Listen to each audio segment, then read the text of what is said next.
സ്നേഹം എന്നാത്മാവിനാനന്ദം ജീവനെ നൽകിയ സ്നേഹം എൻ ജീവന്റെ ആധാരം ഓ എൻ ജീവന്റെ ആധാരം. സുഭാഷിതം. മത്തായിയുടെ സുവിശേഷം എഴുതിയത് യേശുക്രിസ്തുവിന്റെ ശിഷ്യനായിരുന്ന ലേവി എന്ന് മറുപേരുള്ള മത്തായിയാണ്. റോമ ഗവൺമെന്റിന് വേണ്ടി ചുങ്കം പിരിക്കുന്ന ജോലിയായിരുന്നു അദ്ദേഹത്തിൻ്റെത്. യേശുവിനെ കണ്ടുമുട്ടിയപ്പോൾ ശിഷ്യനായി തീർന്നു. യഹൂദനായിരുന്ന മത്തായി യഹൂദനായ യേശുവിന്റെ ചരിത്രം യഹൂദന്മാർക്ക് വേണ്ടി എഴുതിയ പുസ്തകമാണ് ഈ സുവിശേഷം. യഹൂദന്മാർ ദീർഘകാലമായി മശിഹായെ കാത്തിരിക്കുകയായിരുന്നു. അവർ കാത്തിരുന്ന മശിഹ യേശുക്രിസ്തു ആണെന്ന് മത്തായി സ്ഥാപിക്കുന്നു. മത്തായി എന്ന പേരിന് ദൈവത്തിന്റെ ദാനം എന്നാണ് അർത്ഥം. പുതിയ നിയമത്തിലെ ഒന്നാമത്തെ ഗ്രന്ഥമായി മത്തായിയുടെ സുവിശേഷം ഉൾപ്പെടുത്തിയിട്ടുണ്ട് എങ്കിലും 4 സുവിശേഷങ്ങളിൽ വെച്ച് ആദ്യം എഴുതപ്പെട്ടത് മർക്കോസ് ആയിരിക്കുമെന്നാണ് പണ്ഡിതാക്കന്മാരുടെ അഭിപ്രായം. മർക്കോസ് കർത്താവിൻ്റെ ശിഷ്യനല്ല.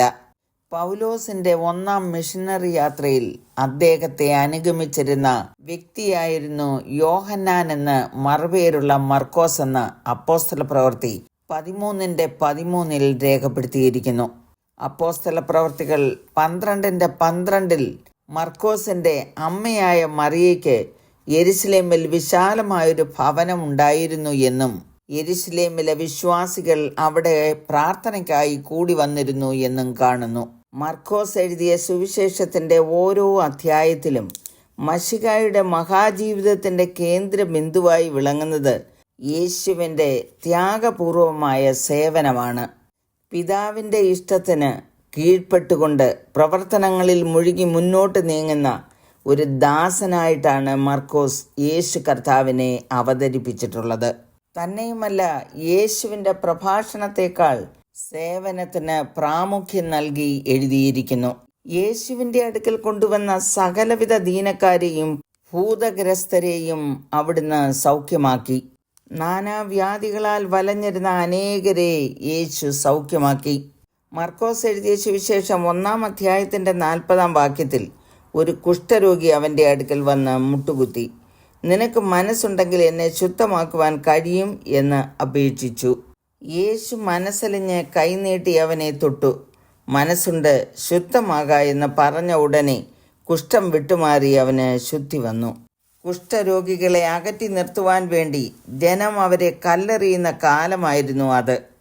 ആ രോഗത്തിൻ്റെ പേര് തന്നെ ജനങ്ങൾക്ക് അറപ്പായിരുന്നു. യേശു ഒരു വാക്ക് കൽപ്പിച്ചിരുന്നെങ്കിൽ നിശ്ചയമായും കുഷ്ഠരോഗിക്ക് സൗഖ്യം വരുമായിരുന്നു.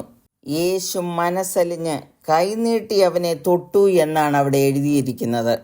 പ്രിയമുള്ളവരെ, സമൂഹം നമ്മെ വീക്ഷിക്കുമ്പോൾ നാം ശുദ്ധിയില്ലാത്തവരും കല്ലേറിന് യോഗ്യതയുള്ളവരുമായിരിക്കാം. എന്നാൽ ഈ കുഷ്ഠരോഗി ചെയ്തതുപോലെ യേശുവിൻ്റെ അടുക്കലേക്ക് വന്ന് എന്നെ ശുദ്ധമാക്കണമേ, എന്നെ അവിടുന്ന് സ്വീകരിക്കണമേ എന്ന് പറയുന്നുവെങ്കിൽ നമ്മോട് മനസ്സലിയുന്ന 2 കരങ്ങളും നീട്ടി നമ്മെ സ്വീകരിക്കുവാൻ സന്നദ്ധനായി നിൽക്കുന്ന യേശുവിനെ നിങ്ങൾ കാണുന്നില്ലേ? ഒരുപക്ഷെ കർത്താവിൻ്റെ അടുക്കിലേക്ക് കടന്നു വരുവാൻ കഴിവില്ലാതെ അശുദ്ധമായ ഒരു ജീവിതം നയിക്കുന്നവനായിരിക്കാം നിങ്ങൾ. അല്ലെങ്കിൽ രോഗത്താൽ പീഡിക്കപ്പെട്ട് ഒരു സ്വസ്ഥതയുമില്ലാതെ ജീവിക്കുന്നവനായിരിക്കാം. അല്ലെങ്കിൽ മാനസികമായോ വൈകാരികമായോ വ്യാധി പിടിച്ച് സ്വസ്ഥതയില്ലാതെ ജീവിക്കുന്നവനായിരിക്കാം.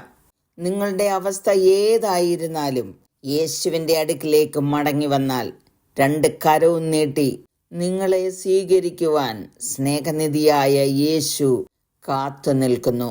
ആ സ്നേഹത്തിന് കീഴ്പ്പെടുവാൻ നിങ്ങൾക്ക് മനസ്സുണ്ടോ? സമർപ്പിക്കാം, പ്രാർത്ഥിക്കുന്നു. കരുണയുള്ള പിതാവേ, ഈ വചനം കേട്ട എല്ലാവരെയും അവിടുന്ന് മനസ്സലിഞ്ഞ് സ്നേഹിക്കുന്നതിനായി നന്ദി പറയുന്നു. അങ്ങയോട് ചേർന്നൊരു വിശുദ്ധ ജീവിതം നയിക്കുവാൻ കൃപ ചെയ്യണമേ എന്ന് യേശുക്രിസ്തുവിൻ്റെ നാമത്തിൽ അപേക്ഷിക്കുന്നു. കേൾക്കണമേ. ആമേൻ. യേശുവിൻ യാഗം എൻ പാപത്തിൻ മോചനം, ക്രൂശിലൻ യേശു